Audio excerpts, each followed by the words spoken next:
So let's go to the topic. Christmas story. Hindi Toy Story, Christmas. Christmas story part 2.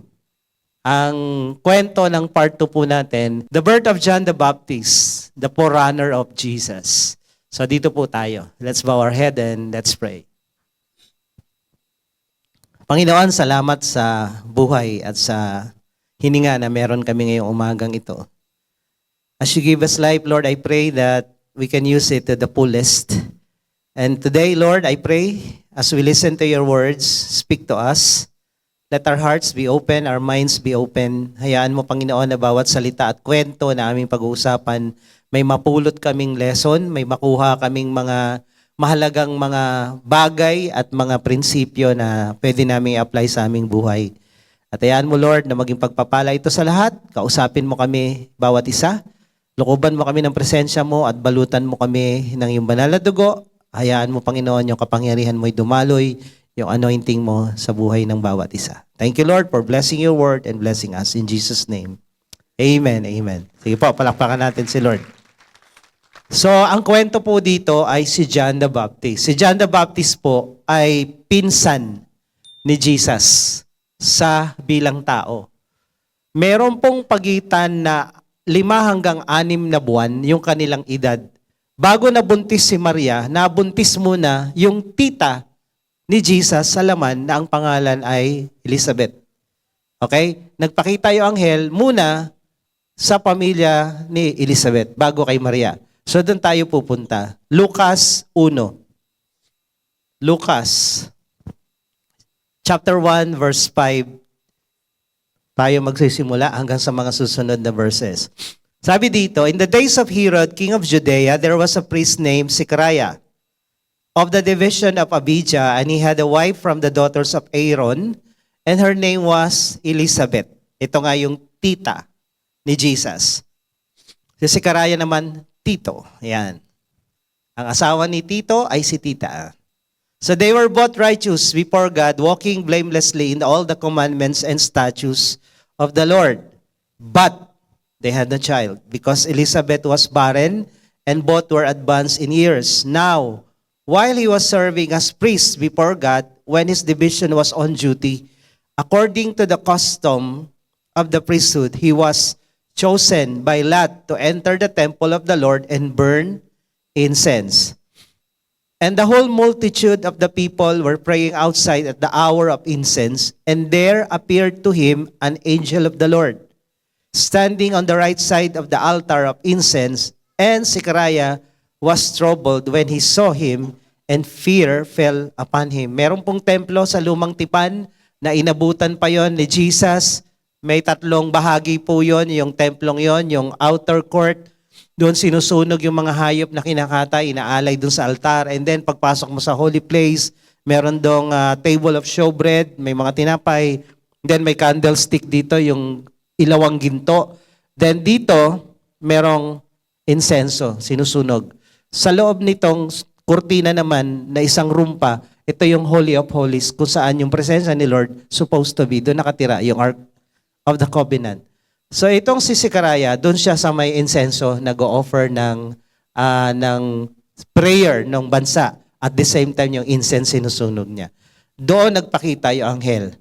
Then, sabi dito, but the angel said to him, do not be afraid. Nakakatakot po ba ang makakita ng anghel? Lalo po kung yung anghel na makikita nyo yung maraming mata. May mata dito, tapos ang daming pakpak. Matatakot ka talaga. Pero ito, malamang hindi naman. Pero makakita ka sa loob ng kwarto mo, biglang may lumitaw na nagniningning, ewan ko lang. Zechariah, for your prayers have been heard, and your wife Elizabeth will bear you a son. And you shall call his name John. And you will have joy and gladness, and many will rejoice at his birth. For he will be great before the Lord, and he must not drink wine or strong drink. He will be filled with the Holy Spirit even from his mother's womb. And he will turn many of the children of Israel to the Lord their God, and he will go before him in the spirit and power of Elijah, to turn the hearts of the fathers to the children, and the disobedient to the wisdom of the just, to make ready for the Lord a people prepared. And Zechariah said to the angel, how shall I know this? Paano mangyari ito? Ang tanda ko na. Yung asawa ko matanda na rin. Baog pa. And the angel answered him, I am Gabriel. Ito si Gabriel po, pag may mga importanteng news, siya po yung nagbabalita. Siya yung messenger ng langit na important words yung kanyang mga binabanggit.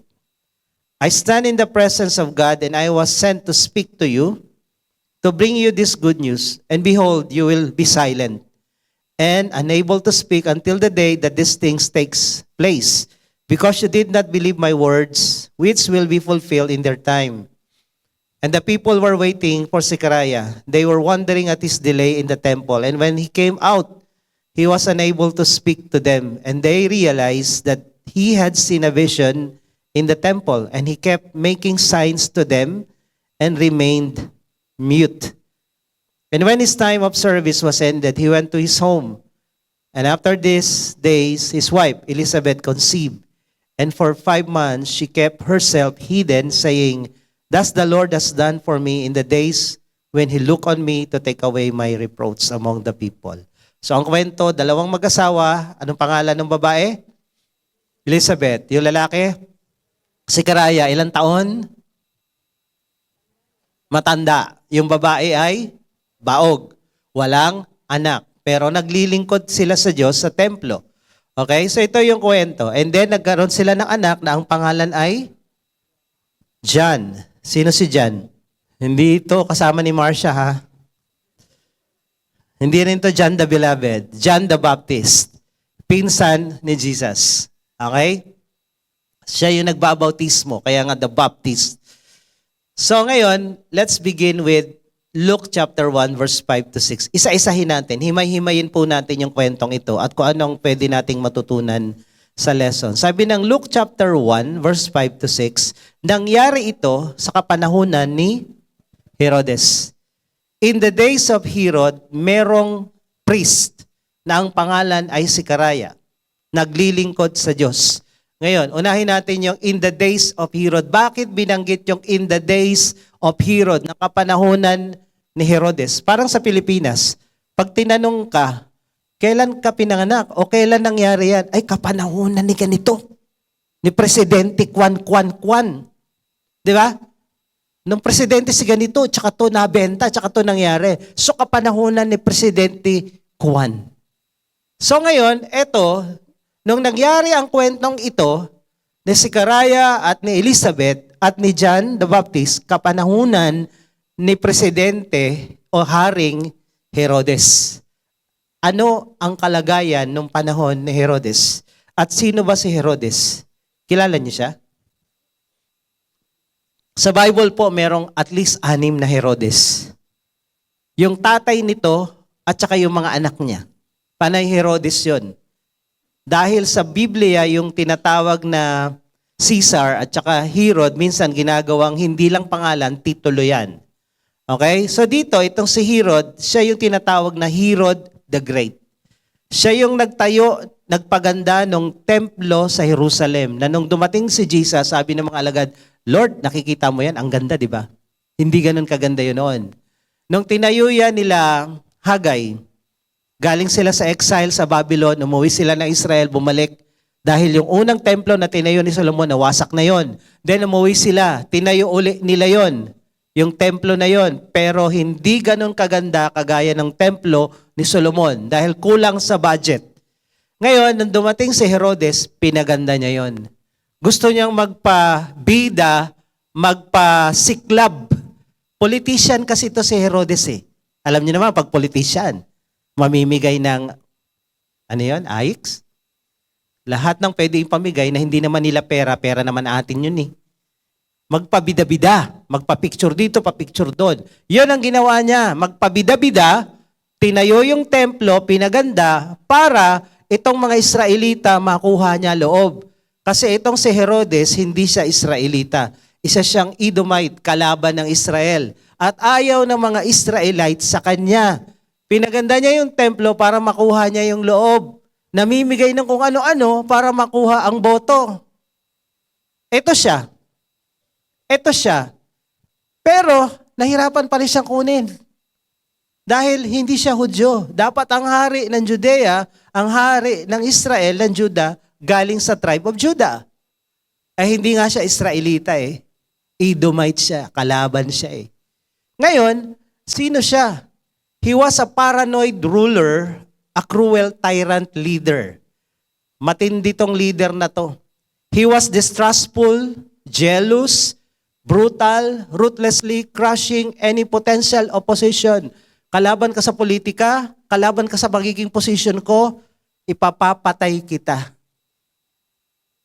The Jews never accepted him as their legitimate king, and this infuriated him. Galit na galit siya.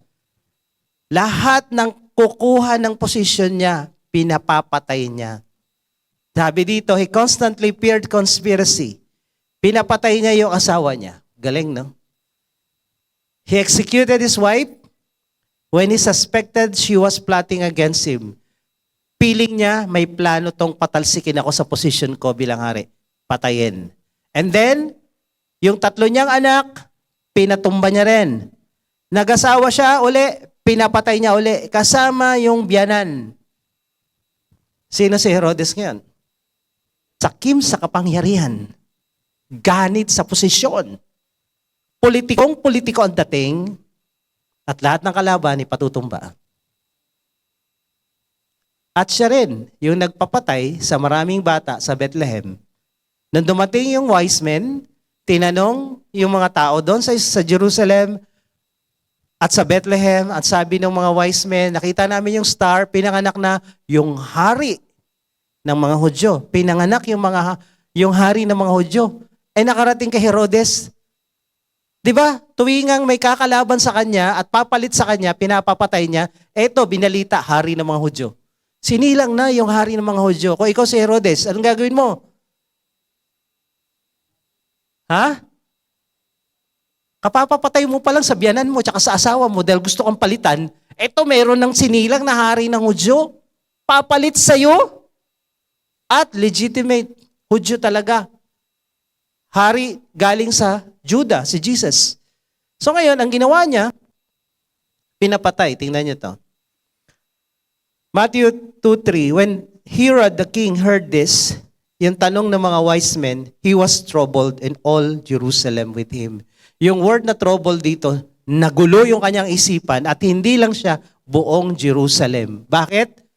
Kung ikaw nakatira doon, ng time na yon, na alam mong pinapatay yung misis, yung mga anak, and then, merong nagbalita, may darating na hari, may papalit na sa'yo. Kung ikaw nakatira sa Jerusalem, anong nasa utak mo? Ha? May mamamatay na naman. May patutumba na naman tong si Herodes. So, ano nangyari? Sabi niya doon sa mga wise men, sige hanapin niyo kung saan sinilang yung hari ng mga Hudyo, referring to Jesus Christ. At nung nakita nila, hindi na sila bumalik kay Herod kasi nagpakita ang anghel, huwag kayong bumalik, dito na kayo dumaan sa kabila. At nung nalaman ni Herodes, sabi dito sa verse 16, when he saw that he had tricked by the wise men, became furious, galit na galit, and he sent and killed all male children in Bethlehem, in all that region, who were 2 years old under. Kung ikaw sinilang dito sa lugar na to, lalaki ka, on that day, patay ka na ngayon. Wala ka na. Ilan kayang bata ang pinatay nung araw na yon? Minasaker. Iyon yung unang Christmas. According to the time that he has ascertained from the wise men, pinatay lahat ng lalaki dahil hindi niya alam kung sino doon yung King of the Jews. Kung sino si Jesus, doon hindi niya alam. So therefore, idamay na lahat. Hindi ko alam kung sino dyan dapat kong patayin. Lahat ng kasama niyan patayin. Ganito kasama itong si Herodes. The time of Herod is the worst time in Israel history, horrible, dark times. This is the days of Herod. Kaya nung sinabi ng Bible, in the days of Herod, ano yon? Napakasama, napakarumi ng politika. Para ngayon lang sa Pilipinas. Napakarumi. Kayo, iba-iba yung mga kandidato nyo. Okay lang yan. Pero ang kandidato natin dapat si Jesus lang. At sa katotohanan lang tayo dapat pumanig, hindi sa kasinungalingan. Kunyari, ito, sabi dito, pinapatay niya. Nung pinapatay kaya niya yung asawa niya at yung mga anak niya, in-announce niya, papatayin ko kayong lahat, ha? Bukas dapat wala na kayo. Pag ikaw papatay, i-announce mo. Kung tunay kang papatay, i-announce mo. Ha? Ako, may nangyari dun sa Project 4 noon. Bumili ako ng ihaw-ihaw doon sa kanto ng JP Rizal. May mayabang ang pangalan Kojak. Kalbo, laki tao. Nakipag-asaran sa akin. Tapos yun, kagulo, nagkasagutan kami. Nabanggit ko, totodasing kita, sabi ko. Totodasing kita. Patay ka sa akin. Umuwi ako, kinabukasan ng gabi, may tumira sa kanya. Pinatay. Sino nagbanta sa kanya? Ha? Ako. Sino suspect? Ako. Kaya kung ikaw papatay, hindi mo sasabihin. Di ba? Lusob yung mga kasama niya sa looban namin, kinabukasan. Kasama yung ex-MASG, mga Metrocom, may mga dala. Buti nanay ko nandun, at saka nandun yung tropa. So hindi nagkatuluyan. Pero kinagabihan, nalaman nila ang tumira pala Muslim. Tinira ng Chris, yung pinagtataga. So napatunayan, hindi ako pumatay. Kung ikaw papatay, hindi mo i-announce. Hindi ka bobo, di ba? Na i-announce, papatayin kita. Tapos pag pinatayan, kasalanan mo. Ikaw nagbanta eh. Nung si Herodes pinagpapatay niya yung asawa at anak niya, in-announce kaya niya sa buong Jerusalem yan? Ha? In-announce hindi? Hindi. Ang tunay na papatay, hindi nag-a-announce. Hello? Hindi in-announce. Ngayon, kunyari, alam ni Jesus na killer tong si Herodes. At alam ba niya na papatayin siya? Alam ba ni Jesus? Diyos na nagkatawang tao, alam niya? Alam hindi? Alam. Ngayon, what if dumating si Gabriel sa pintuan ng palasyo ni Herod at nangatok, Herod, pag pinatay mo si Jesus, uubusin tong palasyo mo, ha? Lahat kayo, todas. Kunyari, nagbanta si Gabriel kay Herodes. Palagay niya, anong gagawin ni Herodes? Killer to, ha? Sanay na tong pumatay. Pag ginalaw mo si Jesus, ubos kayo. Anong gagawin ni Herodes? Ha? Kakaiba ka rin, ha? Papatayin yung angel. Ay, angel, di namamatay. Di, mag-aalangan siya ngayon. Oo nga, baka ubusin kami ng mga anghel. Ang dami niyan. Pag pinatay niya anghel, lalo na, patay na agad siya dun. So, kung sinabi ni Jesus, sabihin mo kay Herodes, ha, pag pinatay ako, patay din kayong lahat. So, sino unang dapat papatay? Si Herodes o si Jesus? Papatayin pa kaya ni Herodes si Jesus kung may nagbanta sa kanya? Na pag pinatay nyo si Jesus, ubos kayo. Palagay nyo, papatayin pa nila si Jesus? Hindi na. Kasi merong banta, pero pag inunahan nyo ko, tsaka lang ako gaganti. Naintindihan nyo to? Hello? Pag inunahan nyo ko, tsaka lang ako gaganti. Pero pag di nyo ko ginalaw, walang mangyayari sa inyo. Herodes. Nagkakaintindihan po tayo dito? Kasi maraming hindi nakakaintindi nito. Maraming bobo sa Pilipinas, yung mga ganitong kwento, hindi nila intindihan. Okay? So, kung nabantaan ni Gabriel si Herodes, malamang hindi niya pinatay itong mga batang ito. Kaso hindi nabantaan eh. Kaya maraming namatay. Buti na lang. Okay? Buti na lang si Jesus nakatakas. Nakatakas si Jesus, nagpunta na Egypt. Lahat ito, kwentong ito, pinuntahan namin. Pati kung saan nagtago si Jesus at si Maria sa Egypt, pinuntahan namin yon nung nandoon kami. Napakalayo. Ang layo ng kanilang nilakbay. So itong days of Herod, napakapangit, napakarumi, napaka-horrible, napaka-dark times, napakarumi ng politika nung panahon na to. Napakasama ng panahon na to. Parang panahon lang natin ngayon. Napakasama. So, ang sabi dito, this is the days of Herod. At sa panahon ni Herod na yan, sabi dito,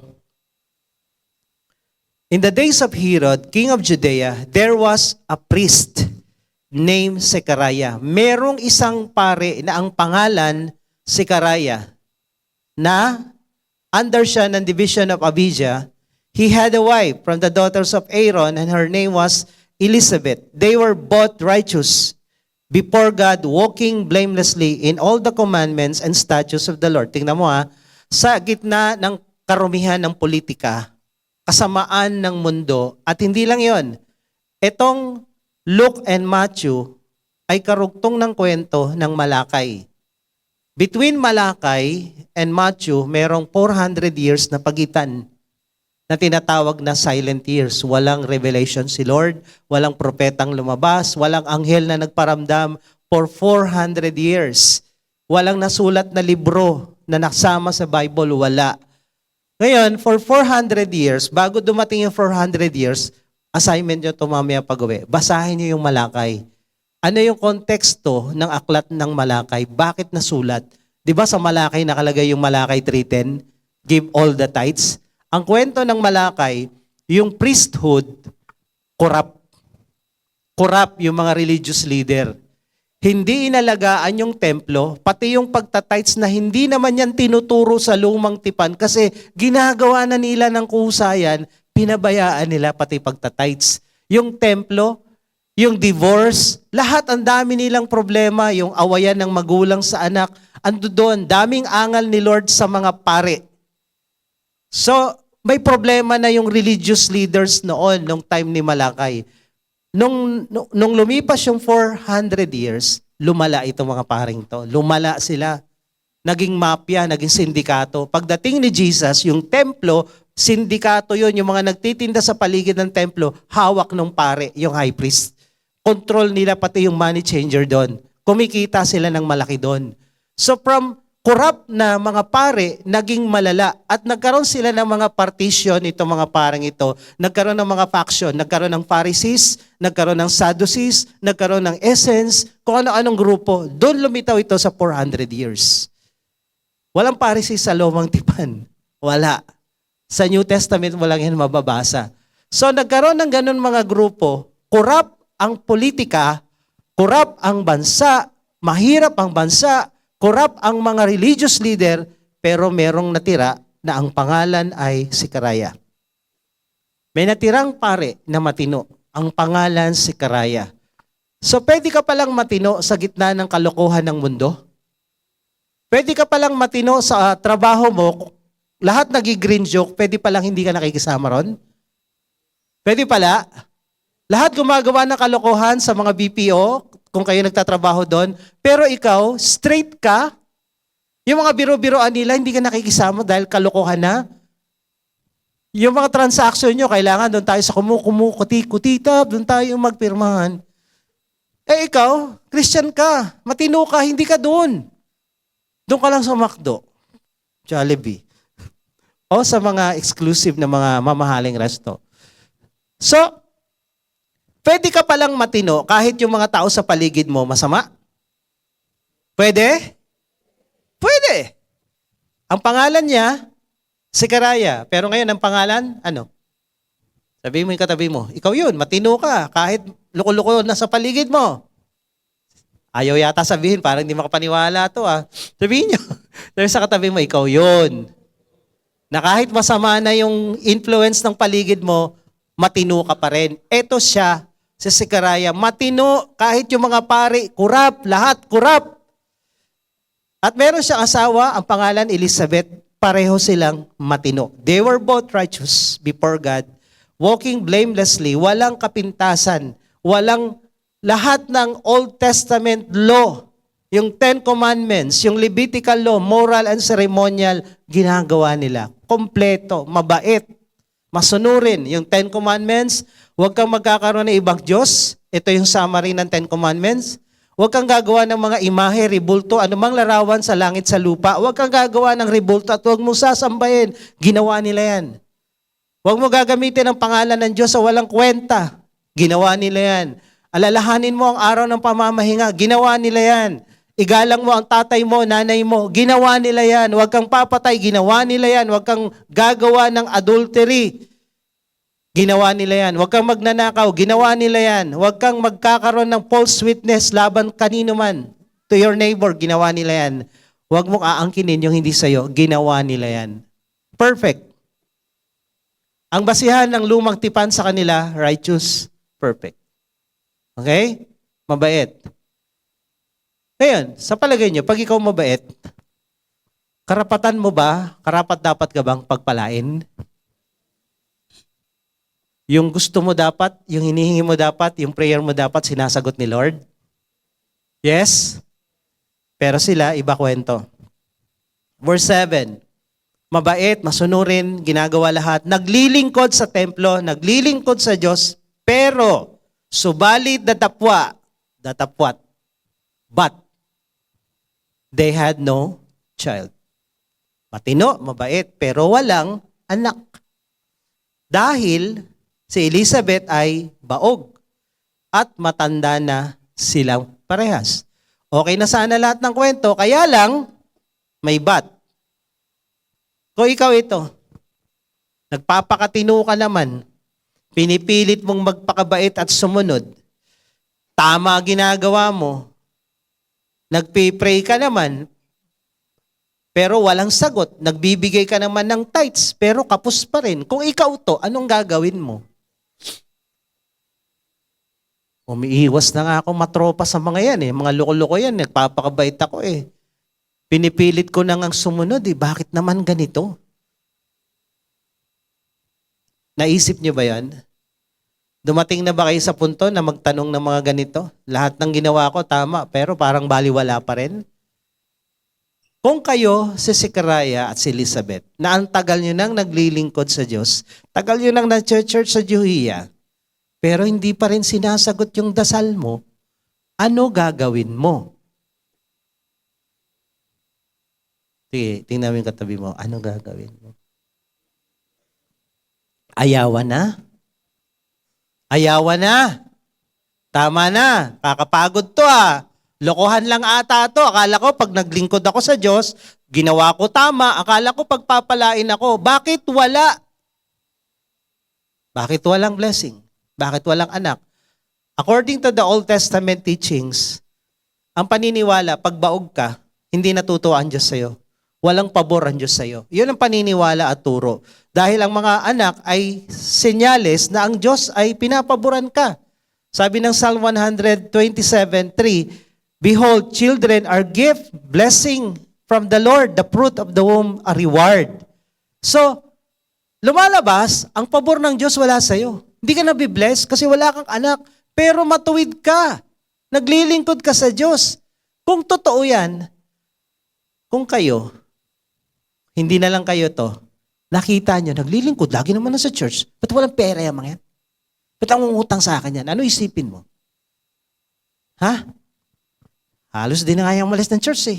May prayer meeting andun, may prayer fasting andun. Pati practice ng music, kahit di siya member, andun siya. Lahat na. Tapos wala pa rin. Ano iisipin mo kung may taong ganon?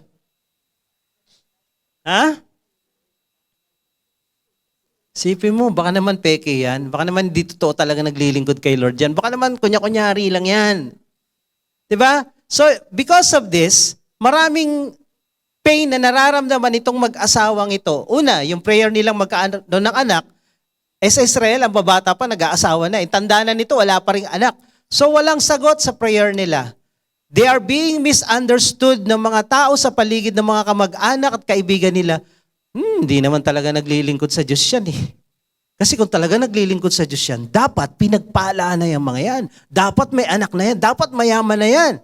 Naalala ko nung kami nagsisimula dito, meron kaming miyembro na hinahatid pa namin sa Kainta. Doktor, hindi ko nababanggitin ang pangalan, pero ituturo ko yung kliniko saan.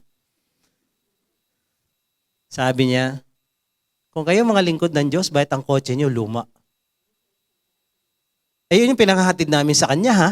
Dagarito kami, kainta, hatid pa namin, ha? Kahit luma yun, Toyota box type, sports car naman, nipis ng gulong yun. Dahil luma kasi, tas laki ng tambutso. Luma pa rin, luma pa rin. So kung lingkod ka ng Diyos, bakit daw luma yung kotse mo? Yung mga ganon, nung kami naman ay nakabili naman ng kotse, yung Kia, bago, sabi naman nung dun sa bantay dun sa building ng church, oh, pastor lang, may kotse bago ah. Sakit sa ulo. Tapos sa isa naman, pag pastor ka daw, dapat yung mga anak mo hindi nag-aaral sa private school.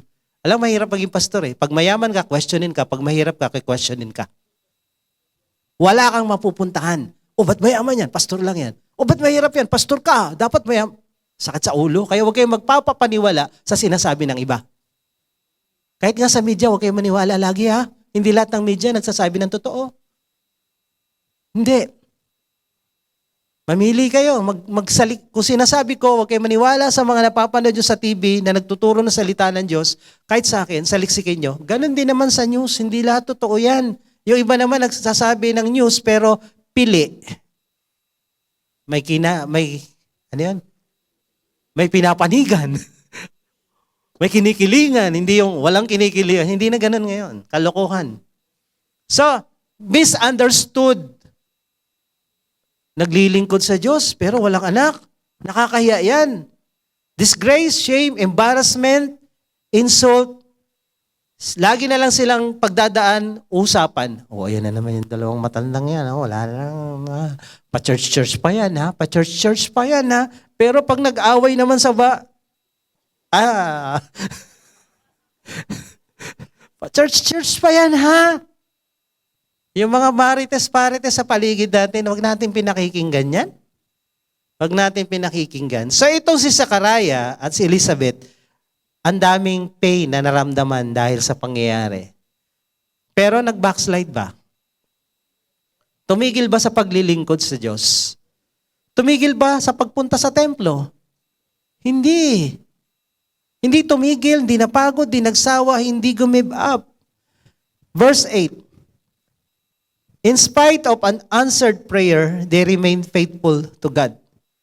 At habang sila'y naglilingkod sa Diyos, tuloy lang kahit walang sagot, kahit mabagal yung sagot ni Lord, o kung sasagot pa, kahit wala, tuloy sa paglilingkod. Tandaan nyo, lumalapit tayo sa Diyos, hindi dahil may kailangan tayo sa Kanya. Hindi tayo lumalapit sa Diyos dahil kailangan natin ng sagot. Lumalapit tayo sa Diyos, umaattend tayo dito, niligtas niya kasi tayo, binayaran niya yung kasalanan natin. Minahal niya tayo. Nagbabalik lang tayo ng utang na loob, ng pasasalamat every time we come here.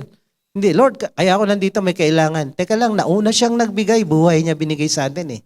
Noong unang Pasko, nagregalo siya at buhay yung binigay niya sa atin.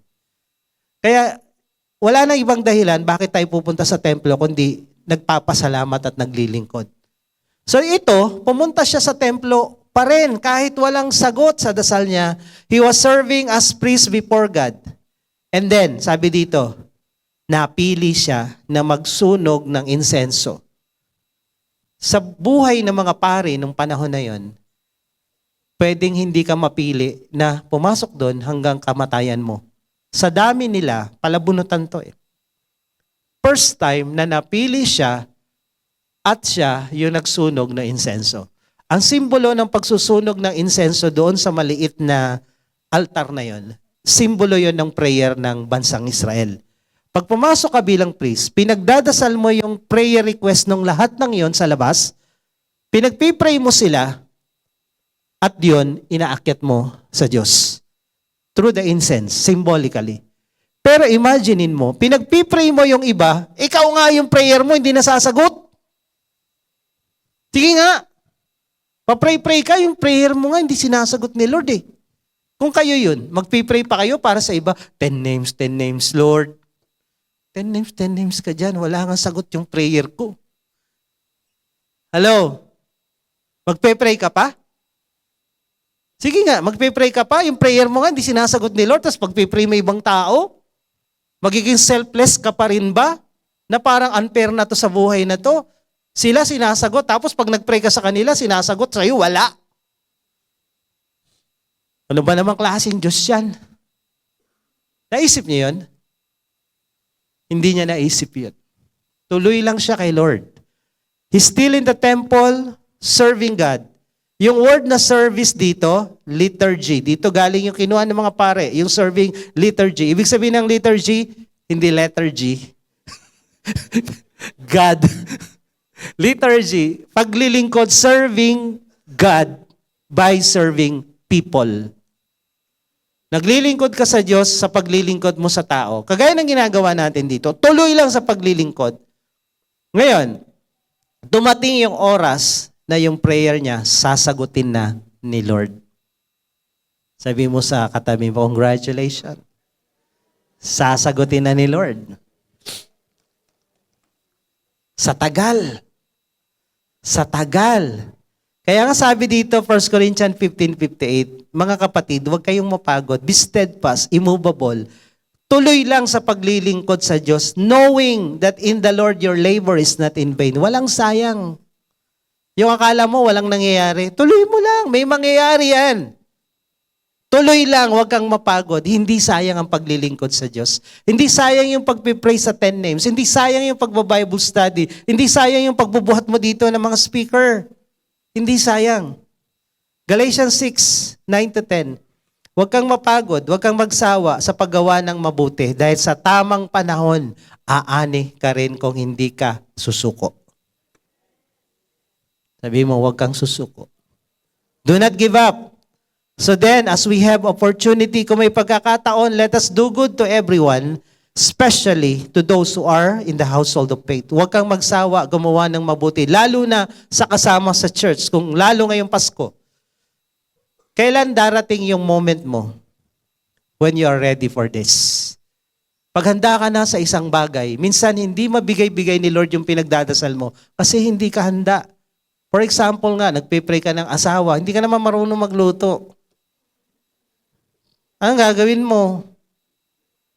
Nagpe-pray ka maka-abroad, wala ka namang passport.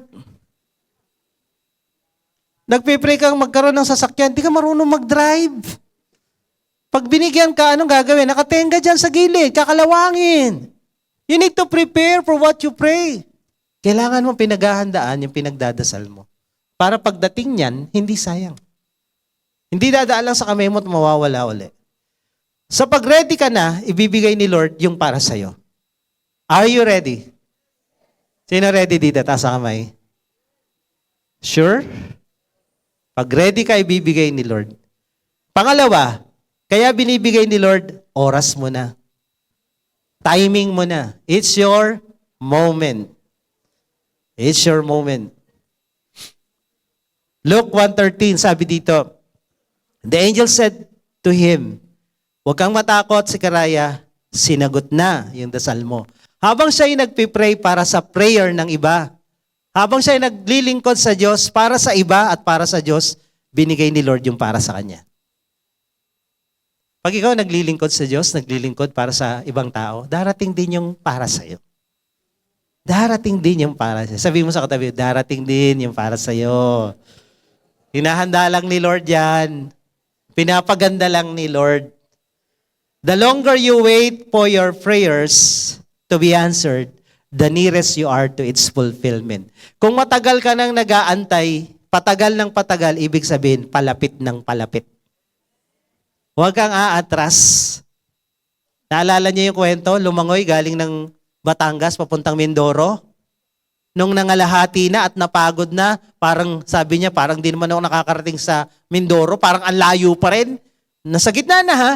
Sabi niya, balik na lang ako. Engot, no? Nagsawa, napagod, bumalik. Kung diniretso niya, nakuha niya yung goal niya. Ganon din sa atin. Pag nagpe-pray tayo, wag na tayong aatras. Diretso lang. Darating din yung para sa'yo. Malapit na. Baka ngayong Pasko na.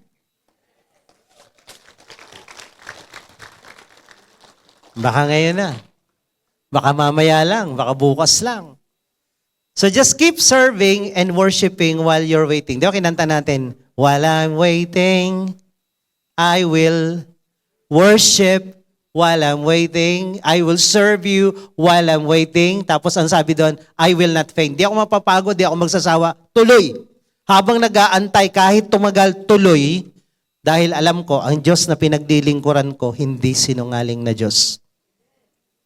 Pag siya nangako, bibigay niya, ibibigay niya. Kung hindi man ngayon, bukas, pero ibibigay niya. Amen? Hindi tayo bibiguin ng Diyos. Kahit tumagal, hindi niya tayo bibiguin.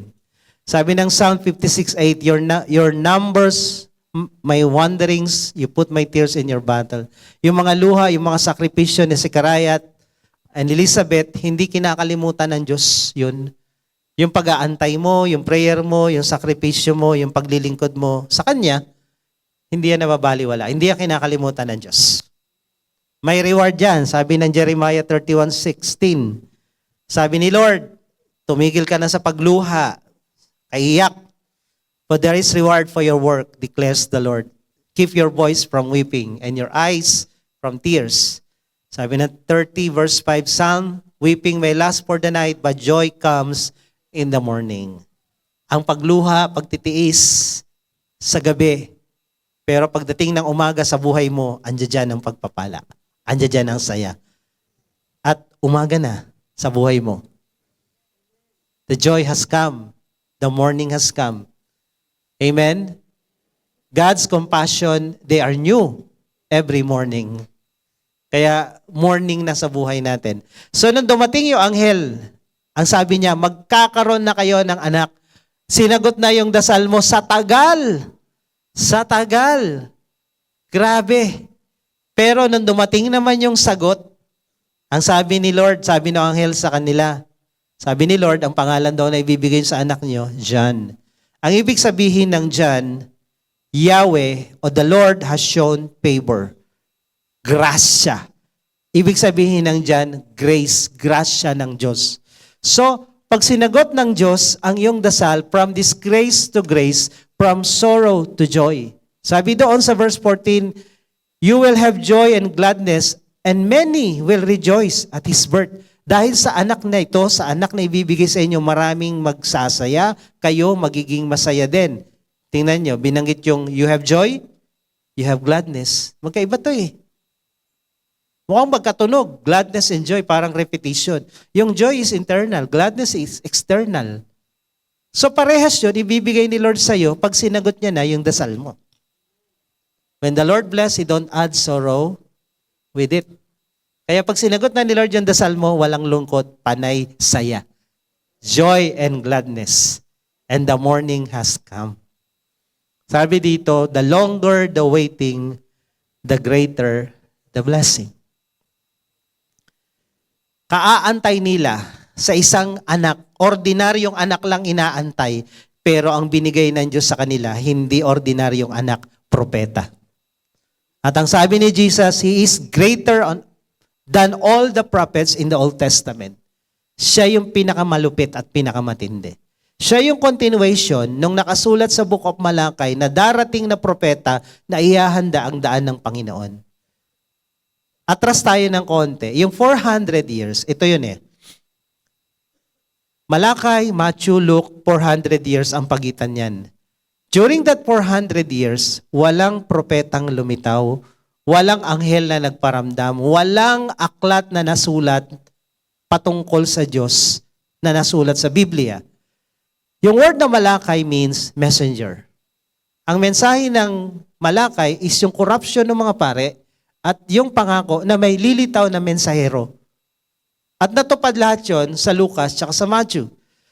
Sabi dito, the last message is about Elijah, John the Baptist yun. Sa Malakay, nakasulat doon, nalilitaw si Elijah. At sabi ni Jesus sa New Testament, kung hindi nyo ba alam, si John the Baptist yung tinutukoy dyan. So when God is silent for 400 years, He is busy preparing for something greater and bigger. Pag ang tagal-tagal sagutin yung dasal mo, ibig sabihin, big time yung paghahanda ni Lord para dyan. Big time. Tagal naman. Ilang kalendaryo na lumipas, wala pa rin. Ang tagal naman, di ba? Dati, ang iniintay ko lang, matapos yung kalendaryo. Ngayon, bingo na yata. Walang imposible kay Lord. Imagine mo, ilang taon kaya to si Elizabeth bago nanganak. Imposible yon. Yung makapag-asawa kaya? Ha? May mga kaibigan kami, nakapag-asawa, 50. Tapos yung napangasawa pa, mga missionary ha, foreigner pa, foreigner pa. Tapos anak pa ng missionary, anak ng pastor. Yung ilang kaibigan namin. Wala imposible kay Lord. Kaya sabi mo sa katabi mo, huwag kang magsawang mag-pray. Pagkalooban ni Lord yan, darating yan. Tagal-tagal na namin nangungupahan, hanggang ngayon wala kaming bahay. Tagal-tagal na namin nagpe-pray ng sasakyan, ang binigay ni Lord, BMW. By means of walking. Kadilakad. Kaya darating yung totoo na 4 ang gulong. Darating yan. Habang tahimik si Lord, may ginagawa siya. Yung mga anak niya, di ba, pag tahimik, may ginagawa. Di ba? Yung maliliit, tahimik ka. Ayun pa, may kinakalikot sa gilid. Si Lord ganun din. Pag tahimik, sa palagay mo, ang tagal naman, may ginagawa siya. May hinahanda siya para sa iyo. During that 400 years, ang Israel ay under sila ng Persian Empire, ng Iran. And then natalo ng ang Iran ng Greece. Then natalo yung Greece ng Rome. Ito yung 400 years. During this time, ito nga, lumitaw yung mga Pharisees, Sadducees. Dito rin nasulat yung Apocrypha book. Kung kayo may mga Bible na may nakasulat sa Bible nyo, Tobit, Judith, Bel and the Dragon, hindi po yan kasama sa Bible natin. Ang tawag po dyan, Apocrypha. Iyon ay nasulat sa gitna ng Matthew at ng Malakay. Hindi po yun inspired.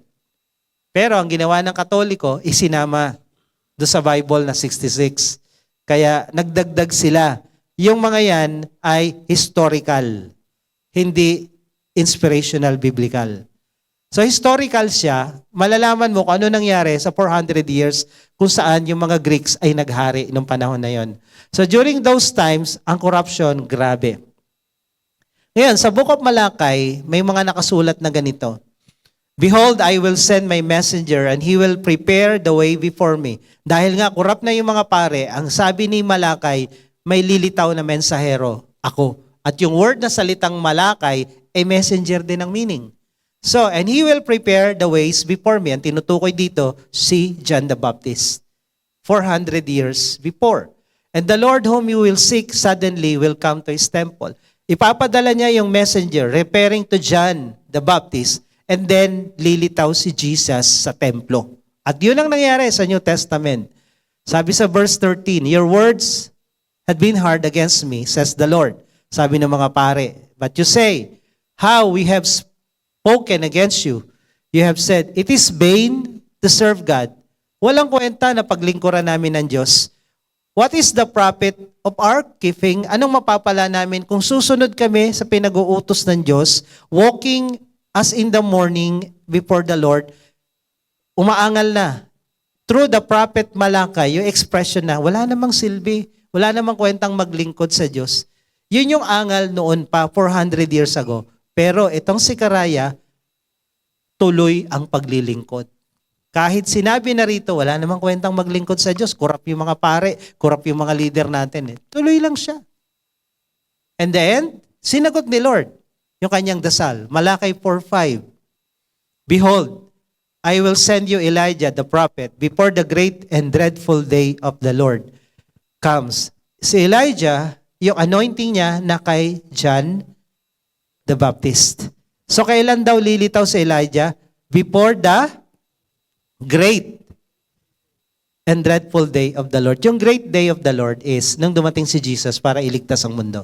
Kailan naman yung dreadful day? Yung second coming na parurusahan ni Lord lahat ng may iwan dito. So, 2 beses lilitaw si Elijah. Yes. Una, si John the Baptist. Pangalawa, yung church. Ihahanda yung pagbabalik ng Panginoon. Tayo yun. Yung anointing ni Elijah na sa atin. Sabi ni Jesus, for all the prophets and the law prophesied until John, and if you are willing to accept, he is Elijah who is to come. So si John the Baptist at si Elijah, parehas ng calling, parehas ng anointing. Okay, balik tayo kay Zechariah, then tatapusin na natin to. Nang lumapit yung anghel sa kanya na si Gabriel, ang sabi niya, paano mangyayari to? Matanda na kami. Paano kaming ibibless ni Lord? Mahirap lang yung angkan namin. Paano kami yayaman? Galing lang kami sa mahirap na pamilya. Paano kami asenso? Paano kami magkakaroon paano niya ako magugustuhan? Hindi naman ako tapos. Ang dami mong ang dami mong pero kay Lord walang imposible. So ganito yung sabi niya, paano to? Matanda na kami. Baog pa. Kay Lord, wala kang dapat idahilan dahil kaya niyang gawin kahit ano. Lahat ng limitasyon natin, kayang tugunan ni Lord yan. Kayang lagpasan ni Lord yan. So sabi dito, nagalit yung anghel. Because you did not believe my words, hindi ka naniniwala. Ako pa naman si Gabriel. Pag nagsalita ako, totoo at mangyayari. So sabi niya, mula ngayon, hindi ka makakapagsalita. So napipi siya hanggang isilang si John. Hindi siya nakapagsalita. Ngayon, sabi dito, nung si Elizabeth ay nagbuntis, sabi dito, after these days, his wife Elizabeth conceived, and for 5 months she kept herself hidden. Tinago niya yung pagbubuntis niya. Pwede pala yun, 5 months? Sa bagay, nung nagpunta kami India, ilang 5 months ka na, di ba? Para ka palang si Elizabeth. Nung pumunta kami na India, actually bawal mag-travel ng buntis. Nung nag-mission kami sa India, buntis na siya kay Bethuel. So bumiyahe kami, hindi halata. Hindi halata. At pagdating doon, si Bethuel sinilang doon sa India. So hindi halata pala 5 months. So ganun din, itong si Elizabeth, tinago niya. Ito po mga kapatid, pag ikaw nagdadasal, ay ko sinasabi, pinagpipray, pwede mo banggitin, Lord, bibigyan kami ni Lord ng house and lot, bibigyan kami ni Lord ng kotse, ng business, ng jowa. So bibigyan. Pero pag binigay na ni Lord, tahimik ka na lang. Sabi ng iba, pag may plano ka, wag mo i-announce. Baliktad. Pag may plano ka, i-announce mo kasi that is declaration of faith. Pero pag nakuha mo na, tahimik ka na lang. Andiyan na Nakabili ka na ng magarang bahay, nakabili ka na ng magarang kotse, may business ka na. Baka kontrahin pa yan ng mga mangkukulam tsaka mga inggitero-tinggitera Baka maano pa di ba? Pero habang wala pa, i-declare mo yan. There is power in confession. Pero pag dumating na, tahimik ka na. Ibig sabihin, mukhang nakuha na. Mukhang meron na. Mukhang may nahukay na yan Tahimik na Ganito nangyari. Nung binigay na ni Lord yung kanilang pinagdadasal, tahimik lang siya for 5 months. And then, now the time came for Elizabeth to give birth. Nung siya'y nanganak na, she bore a son, and her neighbors and relatives heard.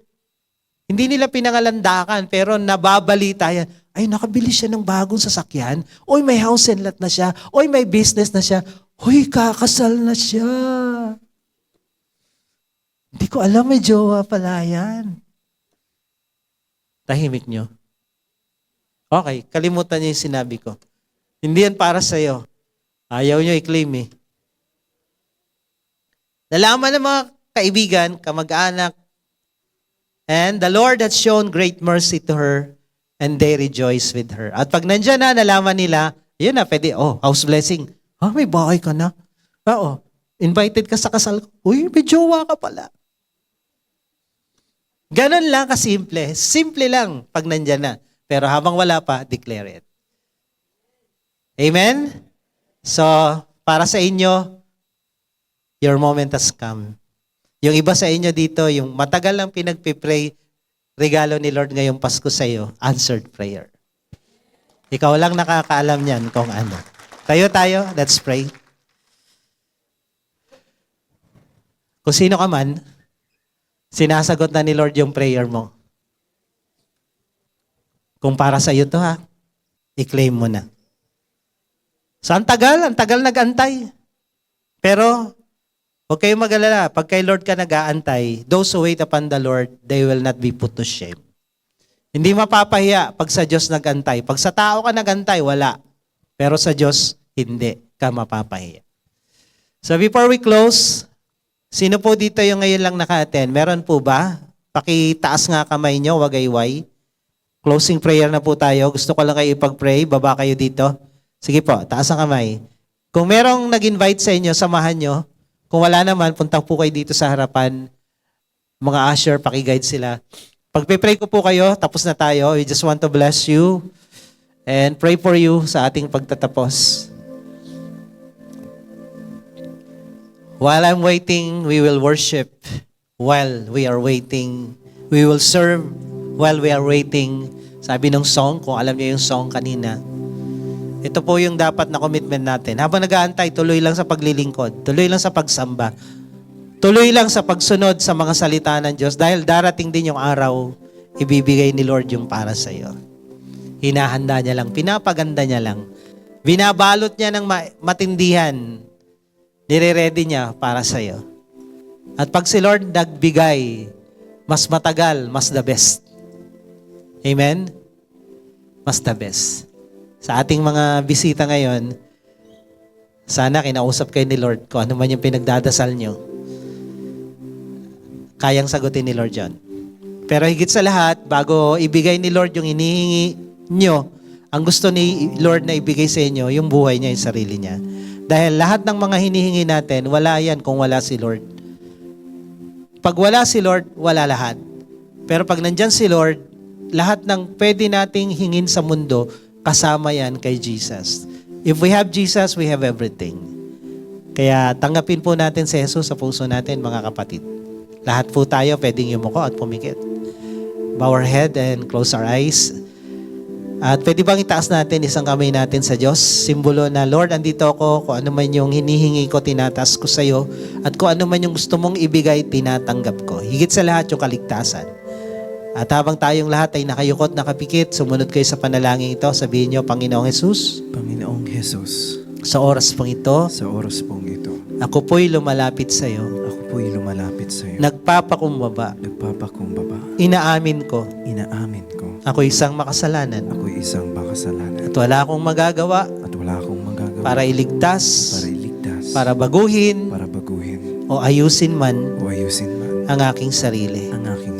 Ngunit Panginoon, ako po'y nananampalataya. Kaya ka namatay sa krus. Ay para tubusin ako. Patawarin. At linisin. Sa lahat-lahat.